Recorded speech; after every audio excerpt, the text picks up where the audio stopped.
Barbie! I told you to wait in the dream house. Boys, avenge me! Avenge me! Avengers! Bazinga. Scruffy-looking nerf herders. Ethan Hunt contacted you? I am good, Rooster. I'm very good. So you are Yuri, the trainer who trains. Gonzo the Great will ride this baby again. Hello and welcome to episode 125 of the Real Serious Podcast. All three of us are back. Yes, it turns out there are three hosts of this show, and we're back to talk. We all saw the movie. Yeah, we all saw the movie. We're talking Supergirl. We're talking Tom Cruise's Oscar campaign beginning, the Magic School Bus, Donkey, and a Lego movie? Huh? But before we get to that, boys, how we doing?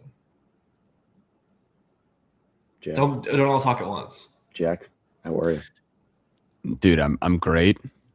And I guess we were just talking about this, but I didn't spend any money on physical media in I don't know, like a month and a half. I may be miscalculating that specific timeline, but everything happened all at once this week.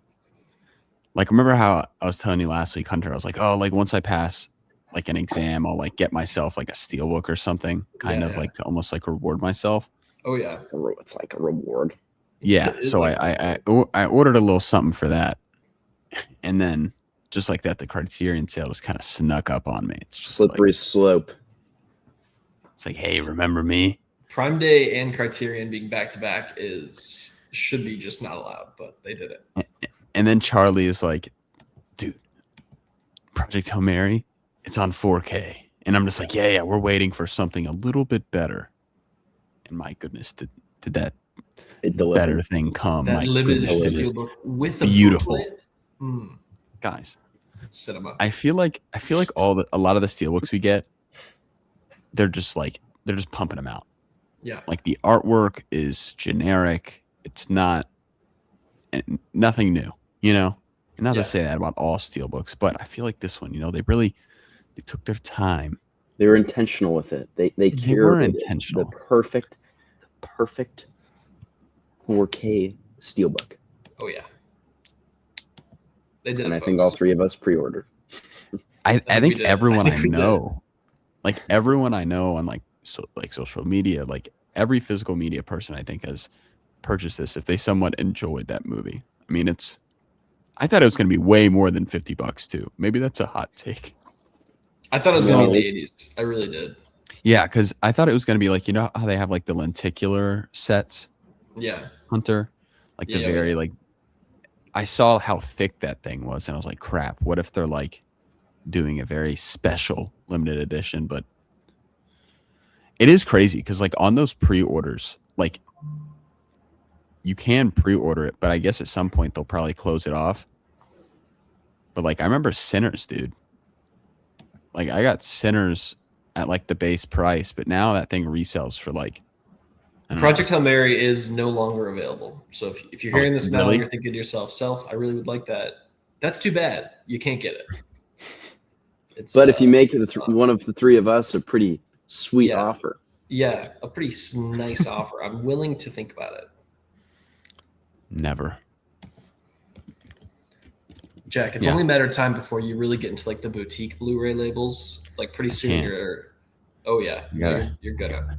I gotta slow down. This week it's been consuming. Speed up. Gotta speed up. Do you want me to show the Avengers really quick? Yeah. Hunter? Yeah. Okay. So, Charlie, I ordered the Avengers movies on Steelbook, and I saw that there was a box set on eBay that basically, because it had been damaged, they dropped it by the price by 50% or something. So I was able to get it for $70 shipped. The shipping was $10. It's pretty good. But to me, it's the damage here is so minimal. Ooh. It's right there. Yeah. No, that's not there's all of them, and it's oh yeah, that's nice. Each individual. Is this 4K or is it Blu-ray? Yeah, 4K. Oh my goodness. But You gotta individual- add a sound effect every time you take one out, like, phew! You know, like a sword, like unsheathing a sword. Mr. Stark, I don't feel so good. Oh yeah, that's a nice one. Yeah, but they all just kind of have the Avengers logo with their respective style with the movie. Like Endgame has the dust, and then Ultron has the Ultron design. But I was really pumped to pick that up. I mean, especially because I was like, I saw it online for like $55 on eBay, and I was like, I feel like that's kind of a scam. $55, 55 burgers. Yeah, right. Sorry. But then I saw the reviews, and I'm like, these are pretty good. So I trusted, and that's what happened. But lots of physical media consumption this week. From a very diversified wholesale, you got from Amazon, you got from Barnes & Noble, and you got from eBay. Barnes & Noble is great. You know why? Why is that? I only used gift cards and cash. Yep. So it's free. That's what Caitlin said. Yep. Girl math. All right, I'm gonna run through the criterion really quick. Yes, and then I want to see Chuck's haul because he got 3 movies. Sorry. All right. Number 1, I think you guys will be most pumped about Grand Budapest Hotel. I've got that one. Yep. Finally. Yep. I thought I was gonna wait for like the 4K, but I was like, you know what? Like, How about the stupidly large Wes Anderson collection that's like $500? I'm like, I'm not doing that. I don't love Wes Anderson that much. One that we've all seen. Ooh, After Hours. Who says he's After Hours? Love it. And then I don't know. I got Lost Highway. Oh, David Lynch. I don't know if you guys have seen Lost this. Highway. It's such a unique movie. Like, I don't think you'd have a hard time walking away from that movie and being like, wow, I wasn't interested or engaged at any point in this movie. Like, it is the most like Lynch movie I've ever seen in terms of it doesn't make sense like at all. You're just there for the But vibes. I think exactly, you're there for the vibes and you're there for like the thrill of it all. No, that's fair. And you truly have no idea what's going to happen because I think it's just like one thing after the next. And there is like some really great like tension building here too. Like, I feel like I was like genuinely invested in the story, even though I could barely tell you what was going on. I know that sounds like a bad movie. I promise. No. I think This that's is Lost Highway. The way that it's shot, it's well acted. I mean, just like it has every great quality you'd want in a good movie. But I really wanted to purchase that because I was like, if I want to watch it again, I probably have to rent it. But I was like, I'll just get it during the sale and never have to rent it again. Plus, I kind of wanted to have a Lynch movie in the collection. I feel like it was either that or Mulholland Drive, and I feel like I vibe with this one a little bit more.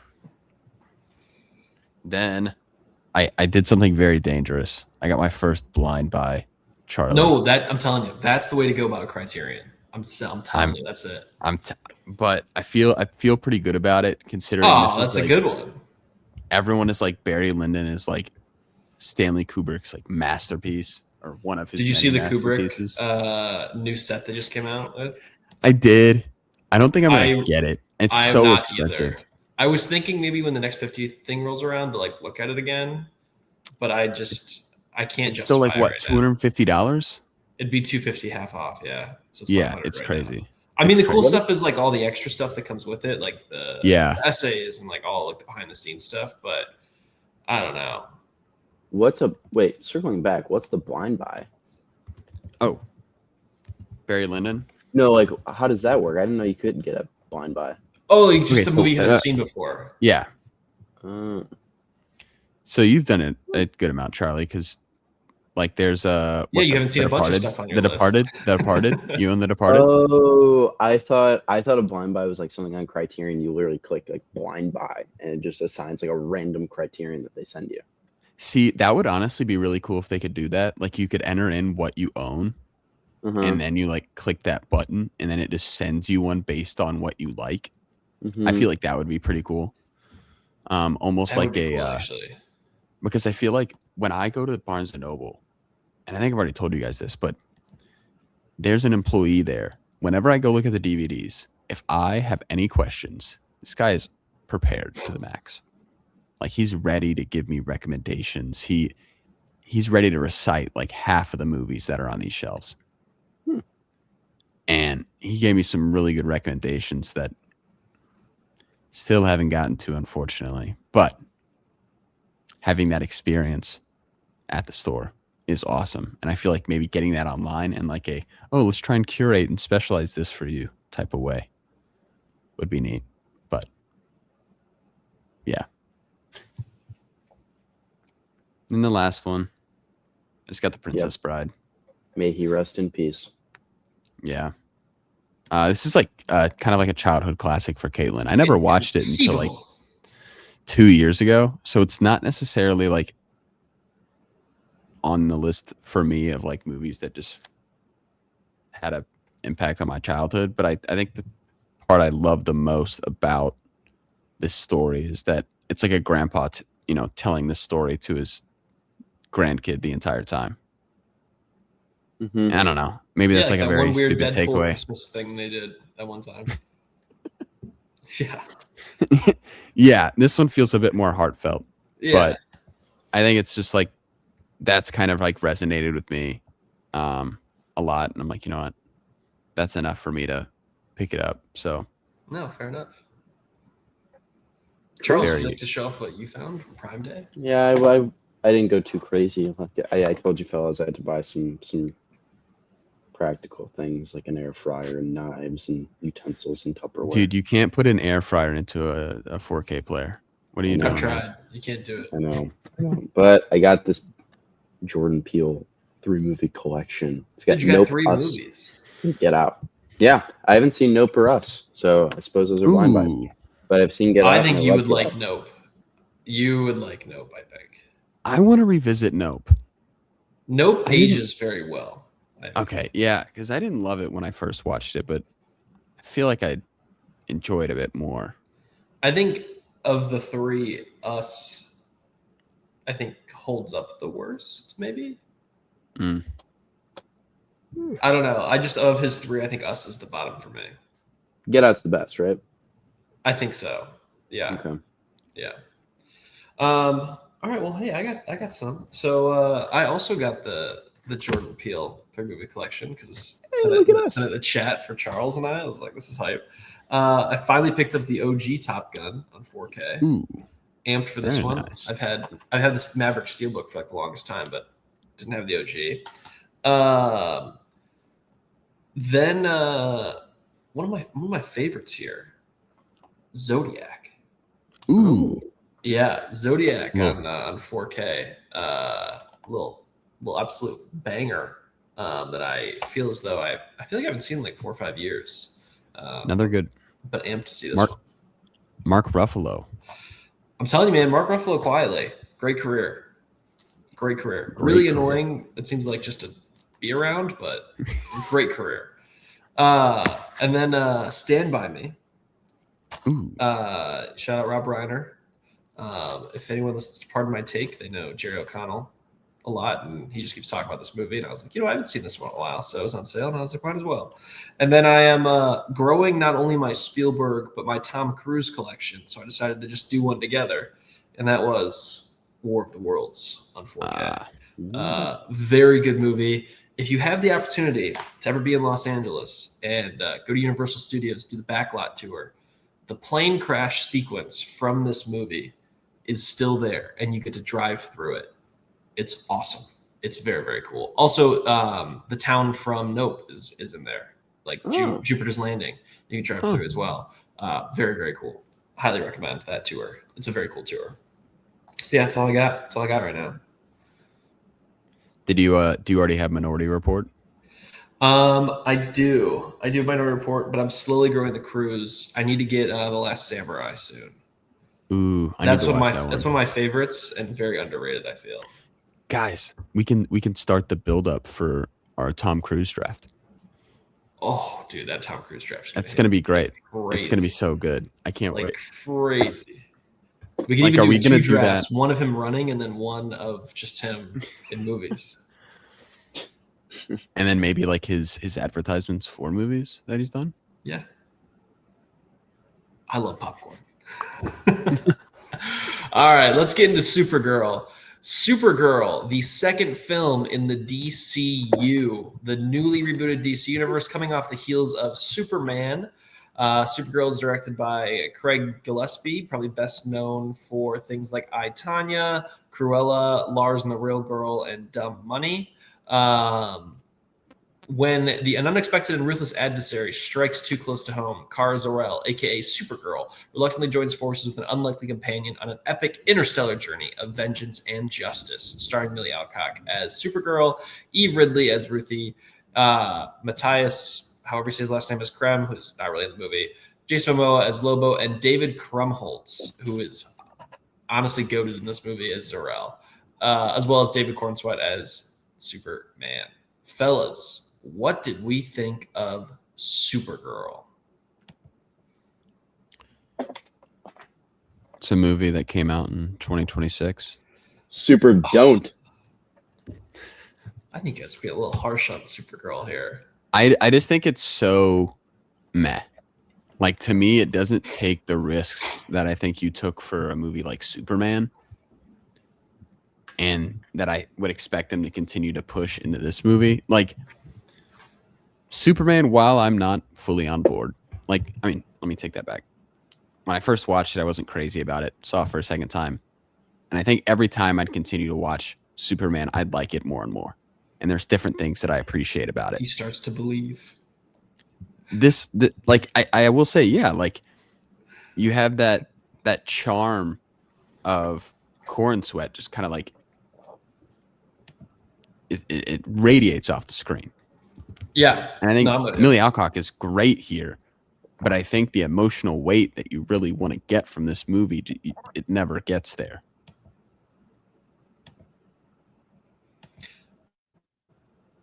Yeah. I think that's pretty fair. There's a lot that took Charles, me out go of this ahead. movie. There was a lot that took me out of this movie. I think the script was pretty brutal. There were some scenes where it's just like, oh, really? Like, that's right. And most of it was Supergirl's like script.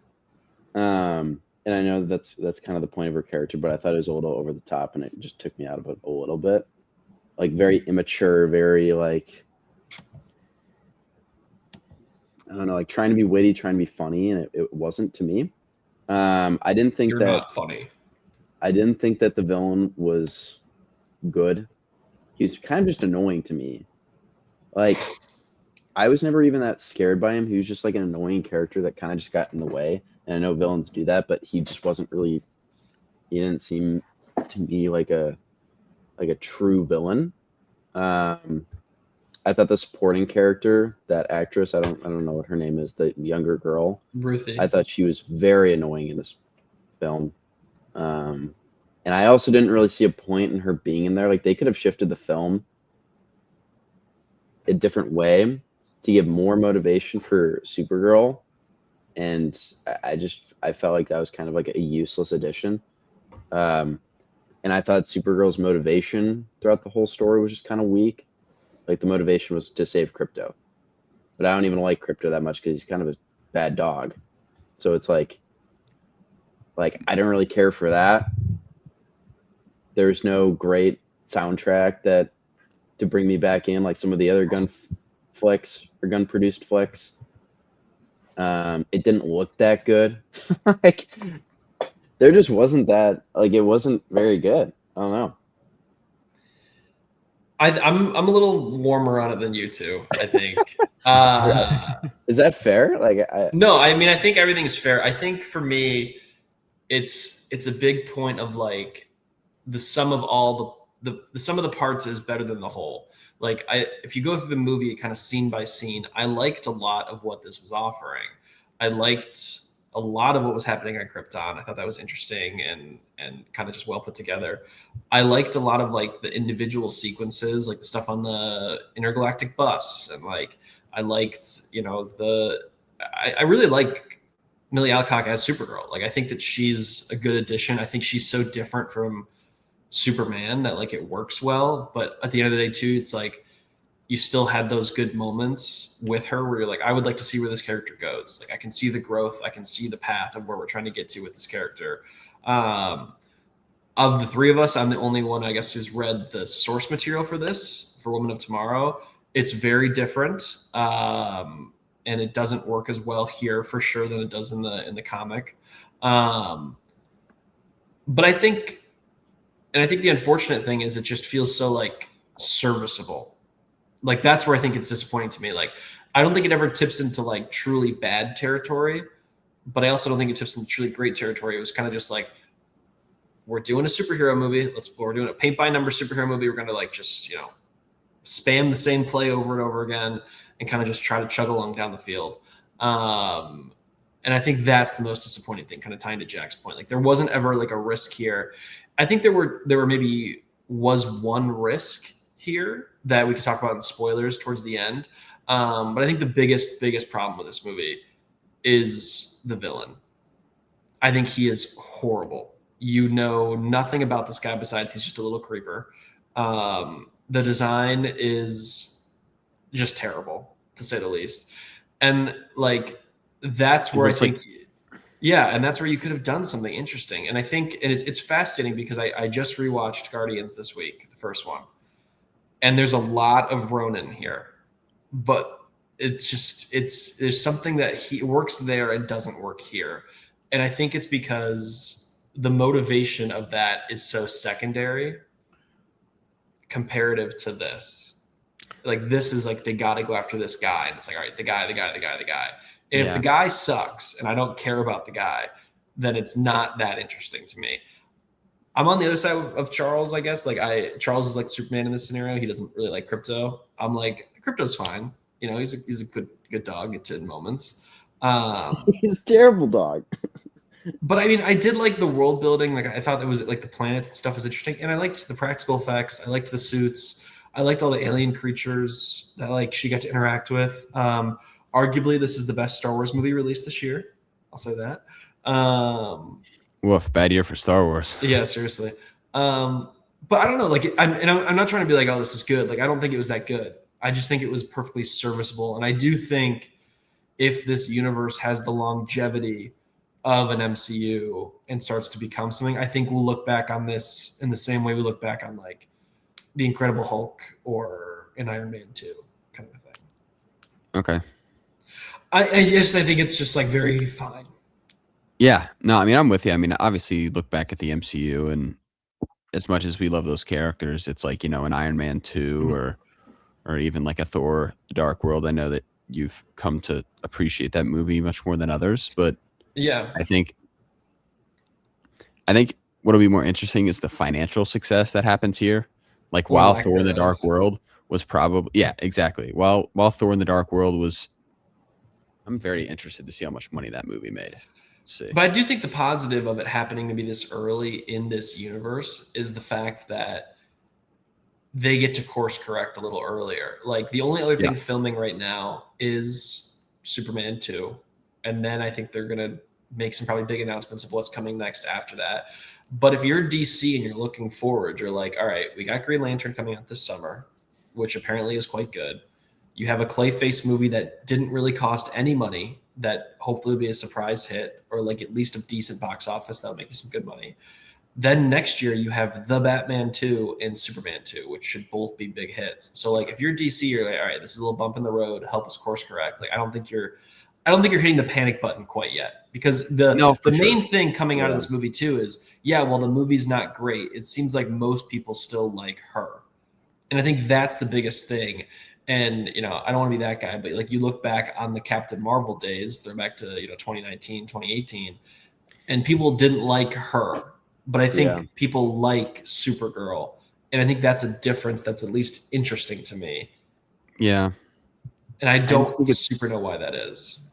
It's just so frustrating that you have a character like this, that the story could be very interesting. Like, I could become emotionally invested in this. It is there, which is the frustrating part. They tried with the villain. I was incredibly underwhelmed because to me, obviously, this is a character story. Like this is Supergirl starting in one place, ending in another, you know? And if she's going to be the focus, I better feel something. But because I never feel anything in the entire movie, I feel like all of that responsibility goes onto the villain, you know? Yeah.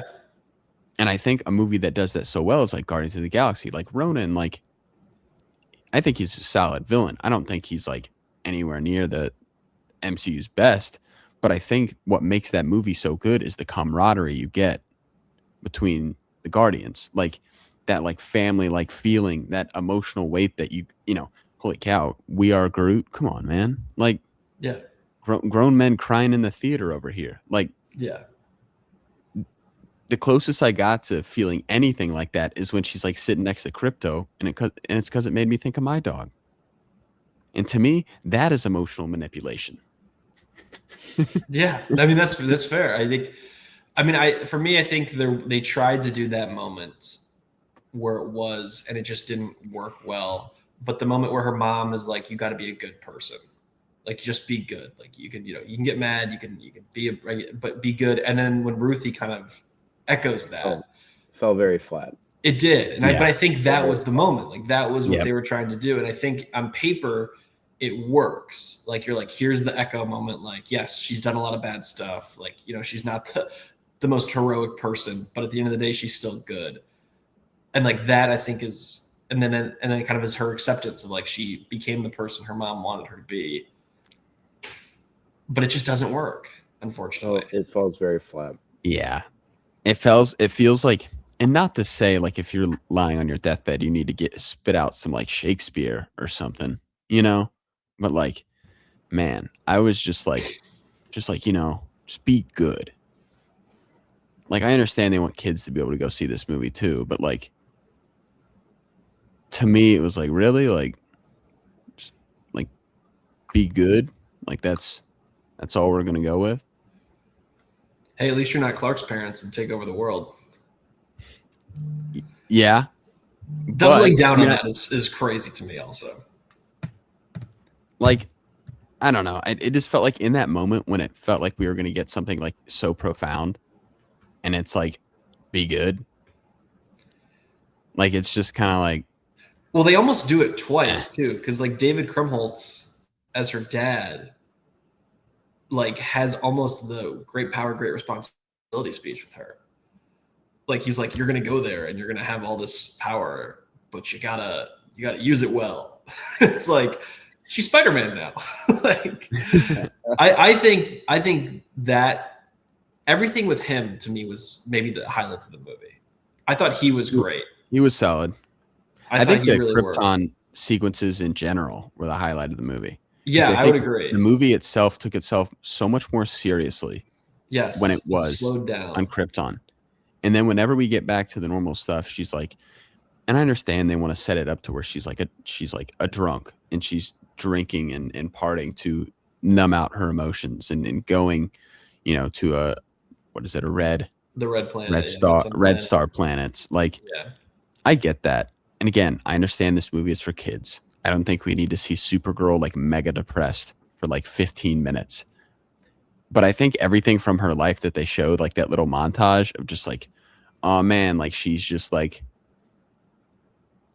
I don't know, like she's like sitting down drinking and she drops her cup and Crypto like knocks it over. Like, yeah, like I feel sorry for her, but I don't really feel like that bad. Is that just me? Like, I mean, it never seemed like she was like all that depressed. Kind of just seems like she was just having, like a fun weekend and like that's what I'm saying. Like it never, I never feel like you feel the weight of what losing her planet and her people did to her, which I like feel it never got sad, and I think that's where it could have been. And the only scene where I think it almost got sad was the scene of her in Metropolis with the headphones, trying to just like zone everything out. But then it's almost undercut by Crypto having a great time in the background and all around her.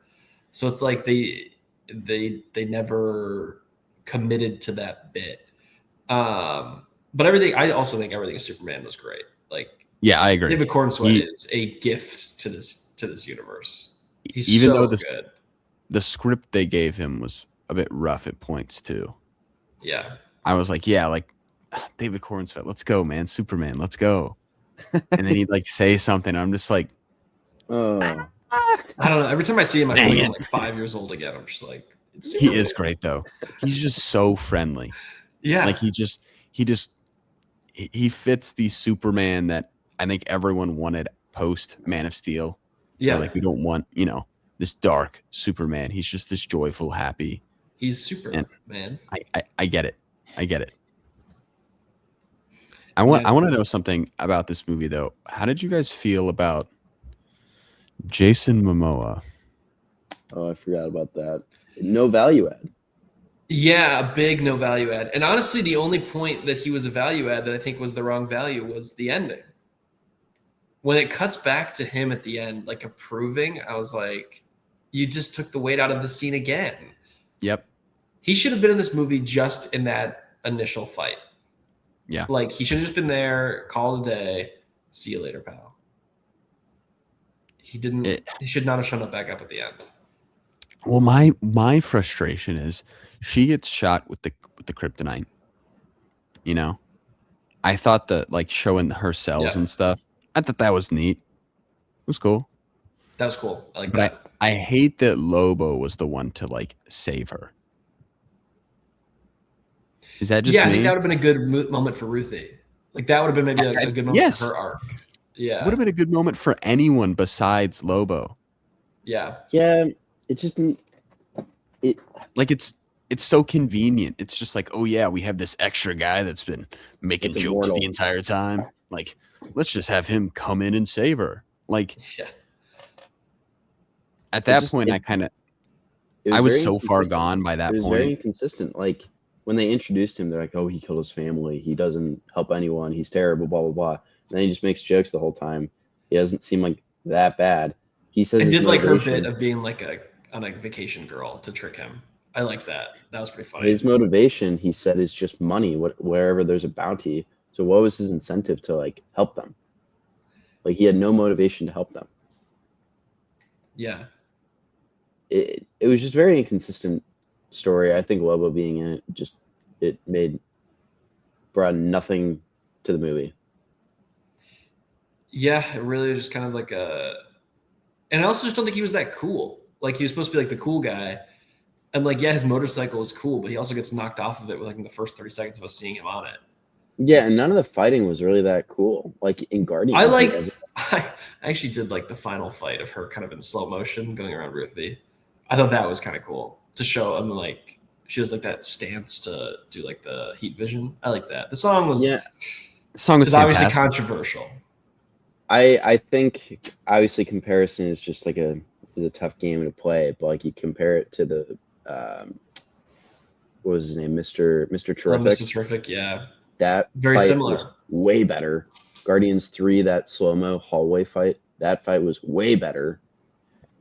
It's like, I don't know, there wasn't anything special with that fight to me. They were trying to. I saw some people being like, Supergirl has. Well, I was in the theater. I was thinking this. I was like, as soon as the bicycles and all the motor vehicles showed up on that sand in that Mad Max. area, and I'm like, dude, this is they're doing Mad Max here. Or they're doing Deadpool. And then the wives all run out. I'm like, oh my gosh, this is literally Mad Max. Yeah. Not to mention, there could have been a lot better how they framed that whole situation with what the villain had done and like her freeing the wives and stuff. That could have been a great storyline. And I understand this is a movie you want kids to be able to see. And I'm not saying you got to go into like the super dark details of that. But I think she could have had at least like I don't know. Not that she needed a conversation, be like, thanks for saving us. Like, cause we don't need that. But like, I don't know. Even if what's the little girl's name in this movie? Ruthie. Even if while like Ruthie is locked up, she like interacts with one. I think that would have been great. Yeah, right? instead of Lobo, she could have interacted with the women. We don't need Lobo being like, yeah, chicken jockey. Like, yeah, Yeah, he sounded like I, Jack Black. that's I what I'm saying. know. I love Jason Momoa, but it felt like he was like, they're like, all right, we loved what you did in the Minecraft movie. Let's keep it up You could here. even had him there too, just like ignoring them. Like if Let's you really leave it. wanted him for the third act, just like have Yes. him also there ignoring them, and being like, "Who cares?" Ah, And that could have been a cool arc for Ruthie too, to be like, "All right, I can be helpful and be like a hero in my own way to save these women." Yeah. I really do. Like when they introduced that storyline, I like leaned forward in my seat a little bit, Or and best then pivot. it just never got Yeah, it brought up never again. goes. Like it, bro thought he was a Morton Joe. Like bro thought that he had some level. Like thought we'd be scared of him. This dude looked like he walked straight out of a Hot Topic. Like, Yeah. hey, bro, we're good. Hey, we got Furios at home. We're good. Was I also her going on the planet and it turning into like the green sun? That's very much from the comic. Okay, like I didn't mind that, but I feel like the period while she's like out of the movie to me felt a bit too long. I agree, but I also think they could have done a little bit more with like her backstory. Like, obviously her and Clark lived together, I guess, in Metropolis for a little bit. Like that would have been a little interesting to at least explore, how she likes Earth. Like it does, even if Clark doesn't have to be in it, but like her just walking around town, I think would have been interesting to be like, and then her just like talk like it's not Krypton. Like how is she supposed to do this? There could have been a little bit more there, especially because this movie isn't long. It's only an hour and like 50 minutes, which for these comic movies is pretty short. It's like an extra 10 minutes of just like her becoming Supergirl, I think would have been enough. I have a very interesting question. This is an obvious spoiler, so if anyone's listening and doesn't, I mean, you've been listening up to this point, but Hunter, how did you feel that she killed him? Or I did not like that feeling? she killed him because in the I knew book, you wouldn't. I knew you she wouldn't. doesn't. And so that's a very big choice in the book where she doesn't. It's left ambiguous, but it's pretty clear that he lives. And I think that choice here could have worked if you showed his victims more. Like if you did that scene where it's like you get to interact with the women he's like taken and all this stuff, then maybe the emotional hit works a little bit better. But it just doesn't really work for me. I didn't mind it personally, mostly because I thought this guy was so annoying the whole time, and I was just like, honestly, I don't really want to watch him anymore. Just kill him. It's fine. Yeah, and I think she kind of alluded to the fact that she had killed before, so it didn't really, like, it wasn't groundbreaking.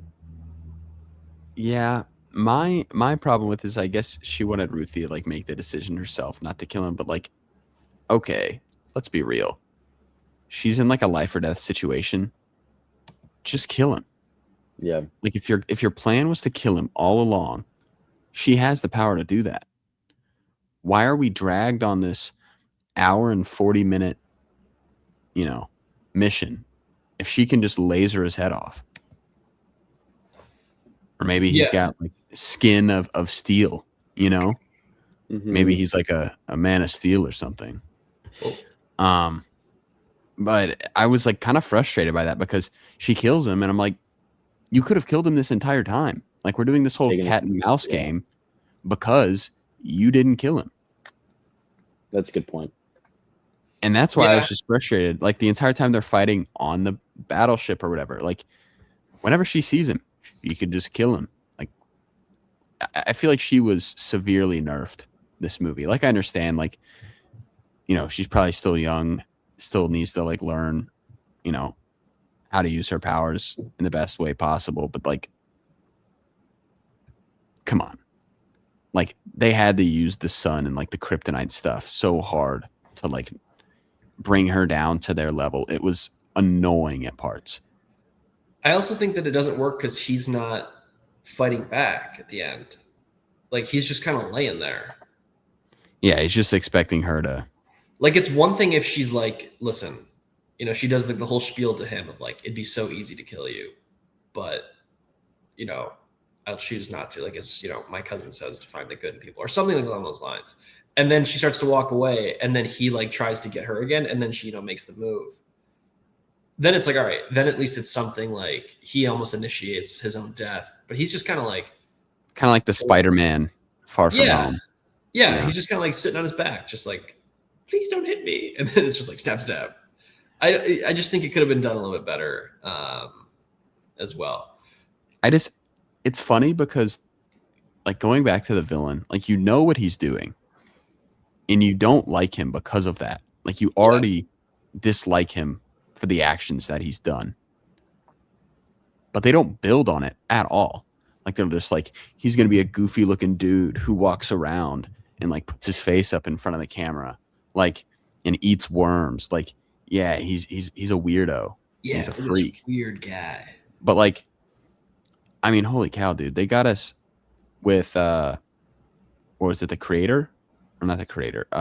In Guardians 3. What's it? I'm totally blanking on his name.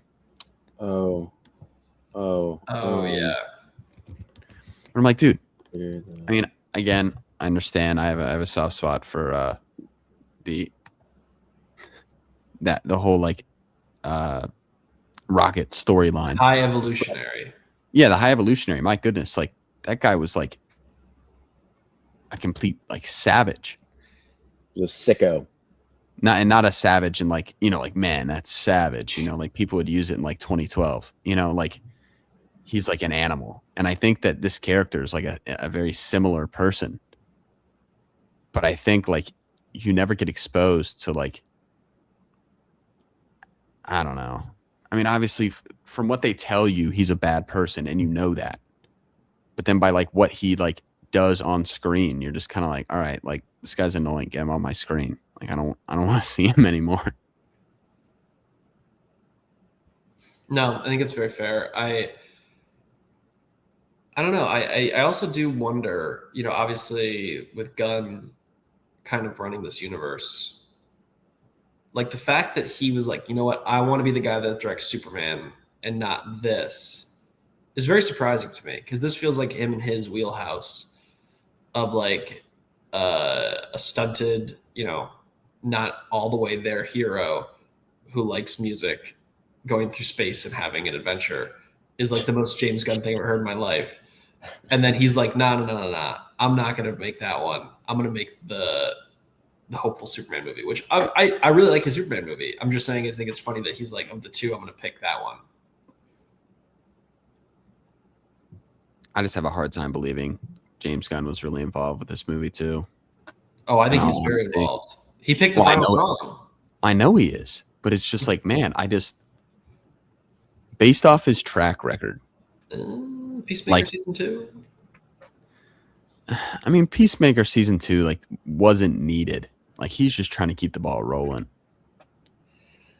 I don't know. The gun might be locking up. The gun is starting to jam. I'm just saying, like, I don't know. I haven't looked at the cast of the crew, and obviously I'm not trying to throw blame on any specific person, but I feel like this could have been just a home run. And I think like you had people that were really excited for this movie. And sure, there are people that still did like the final product we got, but most of the reviews I've seen online have been nothing but lukewarm, maybe leaning slightly positive. And I think most people are doing that again because they like Supergirl and they like Millie Alcock, but I think that's exactly the camp that I'm in. It's so infuriating though, because we're like, yeah. And I understand people are trying to be optimistic here. And they're like, you know what? Like Supergirl's great. I'm excited to see her in more stuff. And I agree with that. But like, that doesn't justify this movie's existence. Correct. Like I can fully be with the end. She could have just showed up in the next movie and I could have built up lore in my mind. Oh my gosh, she had to see the suffering of her people. Now, I mean, what we got was nowhere near as good as I would have hoped it could have been. Yeah. And I think that now that they've kind of drawn out that storyline for us, I just think it sucks. Like, and again, we had obviously had some stinkers with some of the earlier MCU films, and not that I stand on those, but those were commercially successful. Yes, I was think looking at that's it the like big problem. Iron Man 2, $650 million. Thor: The Dark World, $650 million. Supergirl, $6. Dude, I think it has this weekend. It's like, I saw a Variety post and it was like Supergirl flies to $18 million opening day. Yeah. I'm just like, Yeah. are we? I did Is see an it really article though that flying, or is it like I a- guess they have already made $100 million in like brand deals. So I do think that from like a financial perspective, it does. I don't know if they're too worried about it. I think they always knew that this was never going to be like a breakout hit. At least that just feels that way. Well, I guess they know what they have, which makes it even more frustrating because they know this is a dud too. Yeah. They're like, yeah, we're not expecting a lot of money with this one. Yeah. I don't know. Then don't. You're the people that can fix that. Yeah. You know? I think Green Lanterns is the real test. It's very not gun related. It's a show. It's darker. Like, I mean, as much as Supergirl is different than Superman, the tonal of these two have been very much the same. Like, they're just, the supers. I really think that Lanterns is the test to this universe. If Lanterns is not popular and it's not good, Well, chat, we're gonna have to. Matt Reeves, please come save me, Matt Reeves. Matt Reeves, please, Matt Reeves. Over or under more Snyder movies? Under. I think they'll go away for like 10 years. I really do. I think they'll go away for like 10 years, only make Batmans, and that's it. I mean, we do need more Batman, right? Yeah, we always need more Batman. that sounds pretty No. super, man. I'm a little worried Whoa. about the DCU as a whole after this movie. I really think that they're going to come to Comic-Con swinging and announce some stuff. And Jack, like you're going to be right back on board. I really do. I think that they're going to. I'm not Well, worried. no, I'm it's not worried. even. I'm what? really not worried. I think Lanterns will be good. I think it will be. I think I think Clayface Man will of be Tomorrow- good. I think Man of Tomorrow. Clayface will be good. I think Man of Tomorrow will be good. My problem is that, again, as someone that never read the source material, all I heard about leading up to this movie was, man, the source material for this movie was phenomenal. All they had to do, Beyond different. It's shockingly different. all they had to do was basically make a 1-for-1 copy. Yep. And people would have gone crazy. Mm-hmm. Instead, they try to put their own artistic spin on it, and they ruin the movie. Yeah. Like I don't know. Like, I feel like this was an easy win, or it could have been an easy win. Run the damn ball. Yes, run the ball. Like, you have something that people love, and I know a lot of people are saying, like, obviously that storyline is adapted off of True Grit. I think I'm going to try and watch. I'm going to try and watch True Grit because I'm very interested to see. Assuming True Grit does it much better. Yeah, both True Grits do better.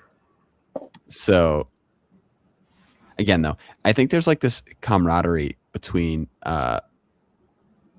the Ruthie and Kara that I'm also just like, it's not working for me.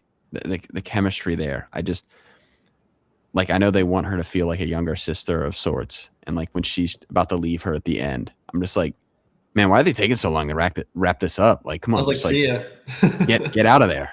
Get out of there, you know? And they were like, Bye. well, I guess I haven't finished celebrating my birthday yet. And she's like, So come on, 12-year-old, let's go get hammered. Yeah, she's like 12. Yeah. absolutely. That's what I'm saying. She just, she wasn't. They could have. I will say Switch that the the sword story. was cool. I want that sword.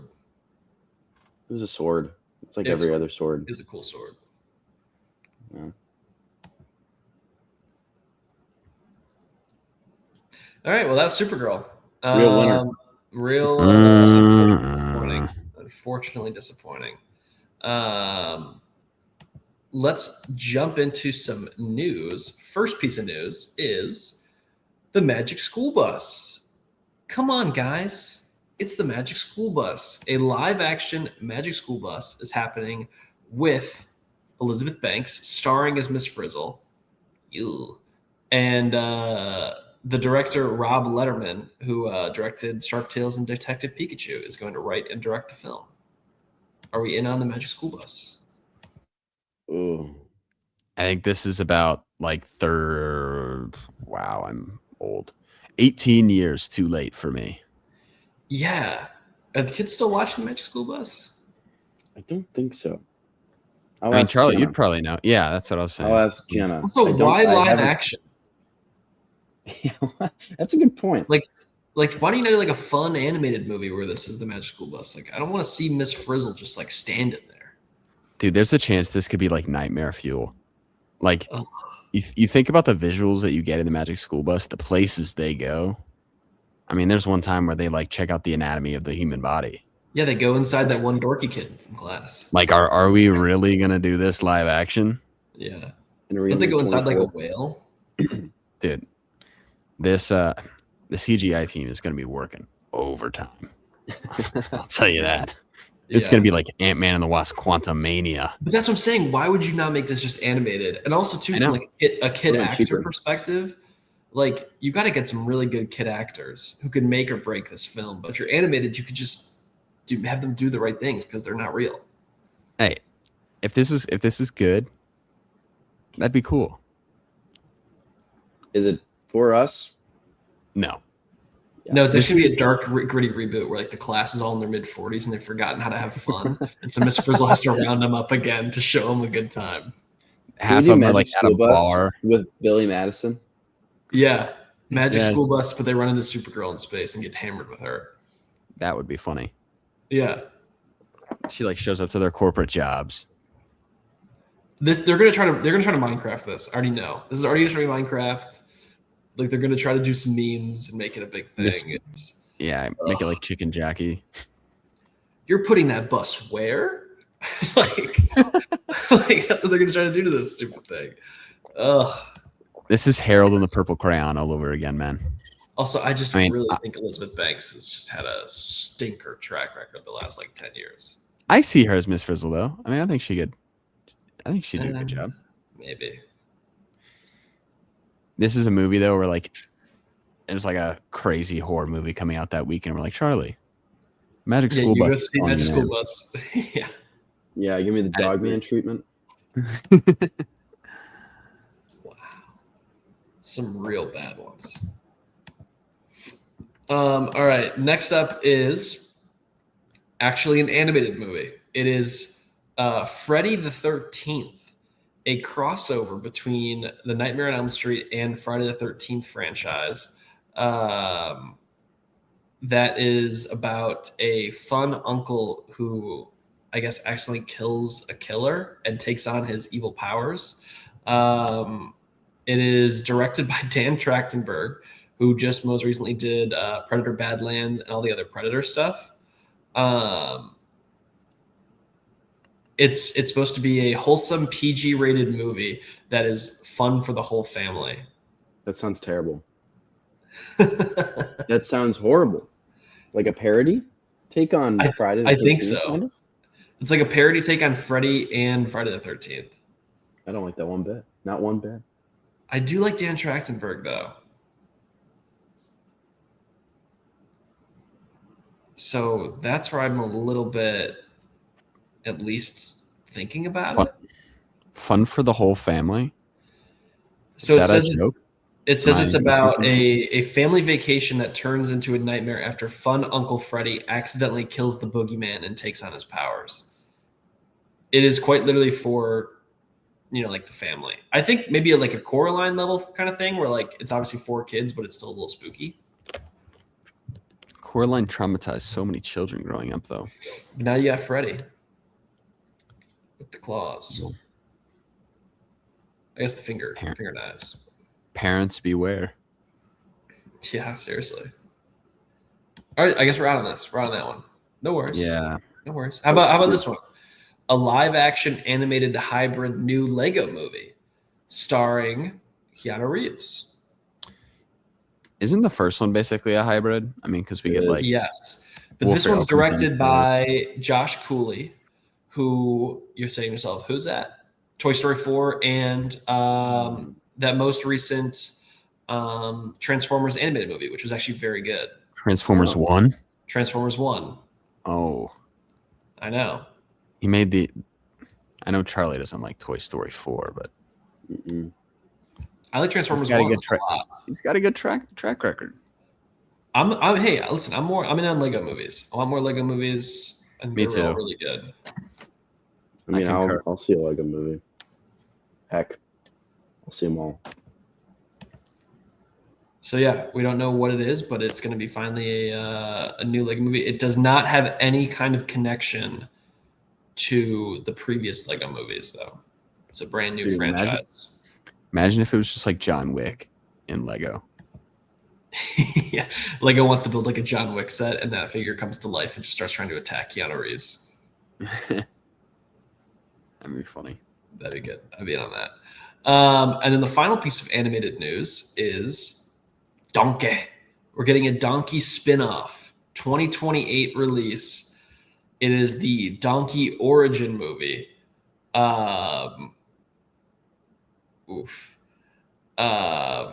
Which will be all about how Donkey became Donkey, I guess. My God, the scene where he learns how to make waffles for the first time is going to just be electric. Takes a trip to the Midwest and goes to a Waffle House. Yeah, he's like, how'd you do these? The whole movie is him learning from like a very nice Waffle House employee how to make waffles. He gets into a fight with someone at the Waffle House. Come on, dude. Like, it's just Yeah. these movies write themselves. The movie ending though with like that old lady walking him to turn him Yeah. in, and it just like it does like the Optimus Prime, like it plays Linkin Park at the end. That'd be pretty great. I'd be in on that. I would at least be in on that.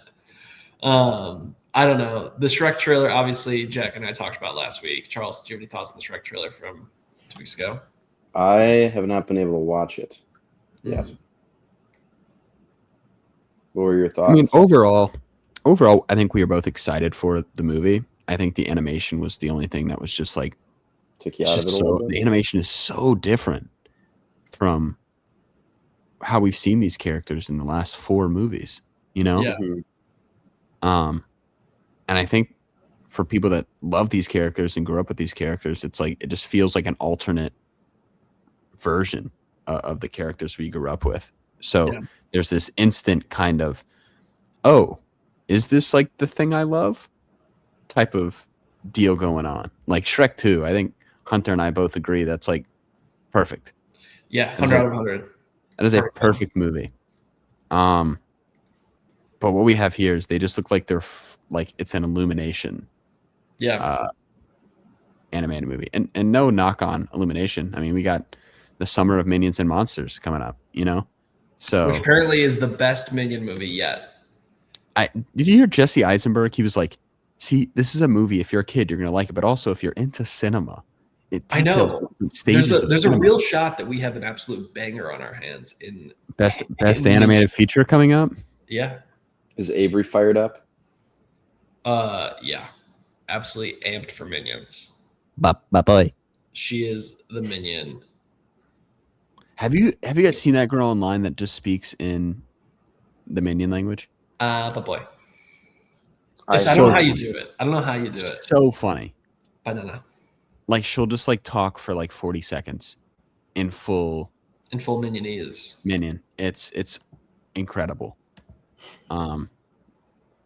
That's entertainment for you today, folks. My Folks, goodness, go check that out. it's It's how actually- we do it.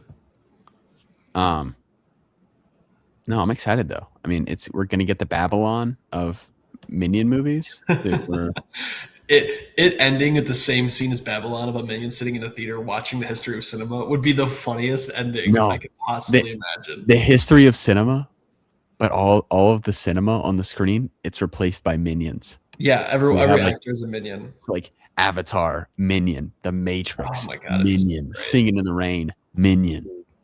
Come on, dude. I'd be so in. We're cooking here. But no, I mean, we'll have to see how Shrek 5 is before I can really evaluate how I feel about a Donkey spinoff. I mean, I love Donkey, but as I've said with most movies, the movies are best when the squad is all together and they're Facts. all bouncing energy off one another. I think I first brought that up for like Lord of the Rings. Like Lord of the Rings is at its best when all these characters are together and they're fighting for a common cause. And the same thing goes with the Shrek movies or the Toy Story movies. You know, like all these characters are so unique and bring something to the table, but when they're not together, it feels like a piece of that is missing. So I mean, I guess Shrek isn't going to be in the Donkey origin movie. Post-credit scene. Yeah. But yeah. All right, that's it for news. The last thing is the train has left the station, folks. Folks, it's Tom Cruise Oscar time. That trailer for The Digger, the pre-trailer trailer being a career retrospective on Tom Cruise is one of the most this is who I am moments I've ever seen. Because my God, every few moments of just, I love that movie. I love that movie. I love that movie. It's just awesome. Days of Thunder, you get some Edge of Tomorrow, Mission Impossible, A Few Good Men, War of the Worlds. I mean, the list goes on and on. Even got some. What was that one he did? We did two of those. Risky Business. Risky Business is there, but there was the other one he did. Interview with a Vampire. Oh, see, we're just gonna keep listing them. Eyes Wide Shut is in there. Obviously, Top Gun. It's not Jack Ryan. Jack Reacher? Yeah, Reacher. Rock of Ages, we got to see him as Stacey Jackson there. Yeah, one of my favorites. Tropic Thunder is Les Grossman, was very funny. Collateral, obviously. Yeah, we got to see Austin Powers, Rain Man. Jerry Maguire is a big one. Just so top. We got to see The Color of Money, Cocktail, like some really great stuff that it's oh man. And then it just goes to Digger. And I'm just like, yep, movie of the year, baby. I don't think there's any other actor right now that could really give us a 3-minute highlight reel. Mark Ruffalo. That could get me like this. But the thing is, it's like a 3-minute highlight reel, but it's not like they're using like 30-second clips. It's like these are like all like a couple shots, you know? And they're all good movies. They're all good movies. Oh, you know what's funny is it almost reminds me of the George Clooney movie from last year. What was that? What was that called? Jay Kelly. Where Jay Kelly's sitting in the theater and watches the retrospective, but then like the whole I don't know. It's supposed to be George Clooney's retrospective because it shows stuff that like Clooney did. But it's funny because you watch that one and you're like, man, I'm almost disappointed that this is all Clooney has to show for himself. He's such a great actor. And then Tom Cruise does the Jay Kelly and absolutely bodies Jay Kelly with just a way better version of this. I saw this. They played this in theaters before my Supergirl screening. Same. And it was awesome to see. It was actually sick. Dude, the crowd was so in on this trailer. Just like, oh, yeah, dude. Oh, people be like, I hadn't seen it yet. So it comes on. I'm like, is there going to be like, is there like a Tom Cruise like 50th or 30th, whatever anniversary? Are they doing something in theaters? Yeah. And then it turns into Digger. I'm like, oh my God. Yeah. Cannot wait. Cannot wait. Yeah. I mean, this looks good. I think we very interested for the first official trailer. Because I think as of now, we've definitely gotten a lot of snippets. You know, we've gotten the one from going bang, bang, bang. About bang, bang. What? 2-3 times now? But, yeah. And I'm in every time. Every time he does bang, bang. I know. You know what trailers I got to see in my theater with Supergirl? And I saw mine in like the Dolby in this massive screen. I saw Spider-Man, Brand New Day. I've never been more in. It gets you every time. It gets you every time. It looks so good. Like on my phone, I feel like I'm like, I didn't think it looked great, but it was the first trailer that actually played for and it looked, and then they played Dune, and I was just, You got the Dune trailer? Dune I gets just me about- fired up. I got just about Odyssey left- again. I just about levitated out of my seat, dude. Like being able to see the detail Mm-hmm. of the trailer that I've watched on my phone for months and months and months, and see it on like this massive screen. There's nothing like cinema, baby. Like, you know when Anya Taylor-Joy's in the trailer and she's like this, she has this white cloth surrounding her. I could see her face in the theater. Like I was able to be like, whoa, I see it. Like, I don't know, dude. Cinemas are just ramping up, dude. Right now, Supergirl is an appetizer. Mm-hmm.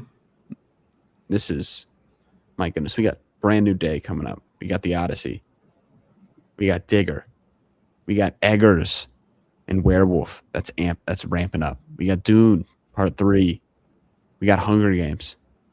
The list goes on and on. We got, Festival Darlings coming out. I mean, it's just going to get better from here, guys. We're in Right? And Charles is in. He's ready to use that AMCA list once again. Dog days are over, fellas. I put this on your radar. The invite is I know. I've been trying to look for it. it's a limited theater rollout this week, and then in 2 weeks it will be nationwide. Should we do that in 2 weeks? Do we really all want to see Moana? Or would we rather do the invite? You guys aren't in for the summer of Moana? That is early tracking is rough for Moana. I will Really? say. Oh yeah. I'm not surprised. It's looking rough. The cash cow has been turned into a burger. What can I say except you're welcome? Wow. Yeah. Exactly. Yeah, no, I'd be in for the invite on On that one. yeah, Well, that works. very much so. All right. Well, that's it for news and trailers and everything. Any last thoughts, boys? Anything else you watched this week that you wanted to shout out? I watched Inglourious Bastards. Jack, you go first. I actually have a couple this week, surprisingly. No, go for it. Keep rolling. Okay. Inglourious Bastards. How was it on Yeah. the? So it was a rewatch. Was a rewatch. Spoiler alert, it still rocks. I watched Bad News Bears. Which from one? The early 2000s one with Billy Bob Thornton. Bummer. Ooh. You don't like that? Not compared to the other one. Oh, I gave it 2.5 stars. It was actually pretty funny. But it gave me good thoughts because I don't know if I've told you guys, I put together the Avengers on the softball field, fellas. Oh yeah. I recruited my Ooh. sister, who played D1 softball at Indiana, and she has recruited 3 of her D1 softball friends, Oh, so you guys aren't even fair. and then 2 high school conference champions, and we have 2 D1 baseball players. Dude, the poor guys who are just there for like a beer league are I'm gonna the glue hate guy. you. Are gonna I'm the hate glue- you guys. Yeah, we're gonna. So my comment or my description after watching was POV me in 2 weeks once our intramural softball league starts. I can tell you guys like that one. That's a good one. I do like that one. That's a good one. Supergirl, obviously, and then I watched Game Night, Oh yeah. and it is awesome. How can I you go loved wrong it. for Frito-Lay? So good, dude. So good. It was such a creative movie, like the stylistic, how do you pronounce it? Stylistic choice of like all the kind of like the games throughout the movie. Like, I don't know if you guys noticed during some of the driving sequences, they take a backwards POV and follow the car like you're driving in a game, or like obviously they showed the neighborhoods and in kind of like a video game light. I thought it was awesome, and it was actually pretty funny, and it was rom-commy but not like overly romantic. Yeah, very fun time. I give it 4 stars. That's all I got. Jack, anything on your end? No, Supergirl was the only thing I watched this week in terms of movies. I have been watching more of Not Suitable for Work on Disney. Avery and I finished it. It's great. Oh my gosh, we have 2 episodes to go. We literally it's cranked so out good. 3 episodes last night. Chuck, you gotta watch the show. Man, Not it is suitable for work. It's very so funny. funny, so funny. Great show. Like there have been, and not to say it's like the greatest show in the world, but my goodness, for a comedy, like it's so perfect, especially as a member of the youth. It is quite as someone who relatable relates to these people. There's a lot of relatable moments here. I'm sure within your, I mean, there's like one person that works, or a couple people that work in finance, one in fashion, the other in like news and journalism. So they kind of like cast their net onto a bunch of these different industries. And one's like an actor, but all of the characters are just like kind of relatable in one sense or another, or at least I'm sure you'll find yourself relating to at least one of them. But man, it's so funny. So funny. We love this show, but would highly recommend. The fam just got Disney Plus again. So we're back. Big move, but we got 2 episodes left. We're going to try and wrap that up today. And then I'm going to try and watch season 4 of The Bear. I think like Monday or Tuesday and Wednesday so that I could watch the new season, but we'll see. I'm out of The Bear. I'm out. Fair. It lost me. But Not Suitable for Work, Charlie. That's a really good. It's a good like 30 minutes. Like I think the first episode, not that it takes a while to find its footing, but I think again, because it is just such a new show, it takes a minute to kind of get situated. But then once he gets rolling, dude, I think there's an episode in there that I was like, that might be one of my favorite, like, I'm not going to say like television episodes I've watched in a long time, but like, I just feel like it was just so overwhelmingly funny. I just had a blast the entire time. And I'm like, man, that is a 30 minutes well spent. I don't think anyone listening to this and like, should I watch this show? Be like, yeah. No, definitely watch the show. I think you should watch it. And it's actually gotten better as the season's gone on, which is crazy. Yes, I agree. It really like settles in and finds its footing, which is very impressive. Yeah. I got only 2 other things this week besides Supergirl, obviously not Suitable for Work, but then in my quest to be on the road to Doomsday, Guardians 1 I mentioned earlier still holds up. Honestly amazing. And then Avery and I, it was our first time watching it like a billionth time, the 25th anniversary of Ocean's 11. Watch that this week. It's a perfect film.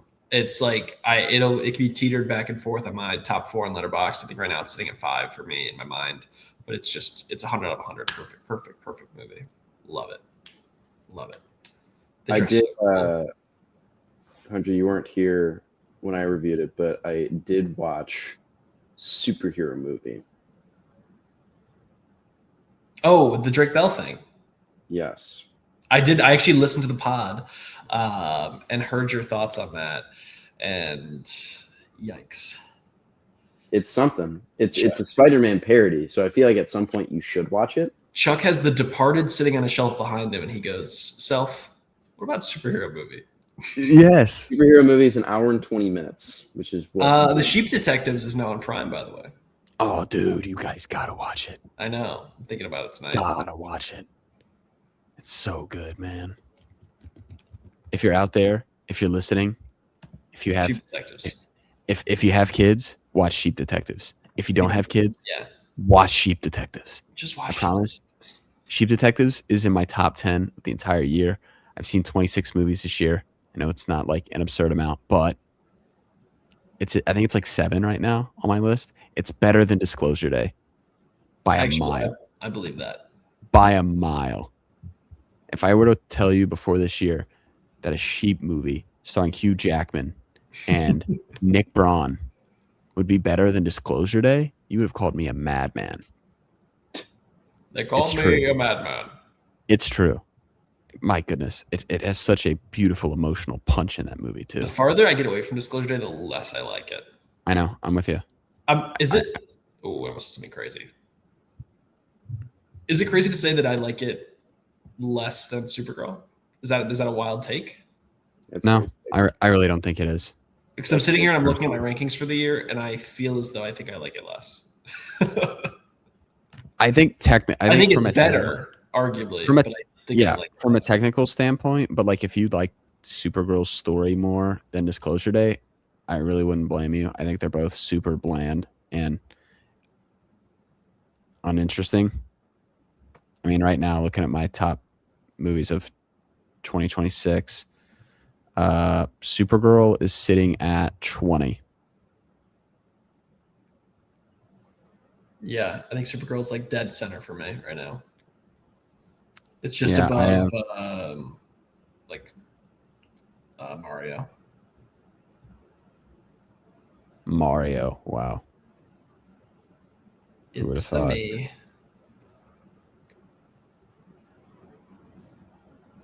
But Masters of the Universe is far and away the best CGI fest we've gotten this year in that realm. Yeah, agreed. All right, boys. Yeah. Next week, are we doing Minions?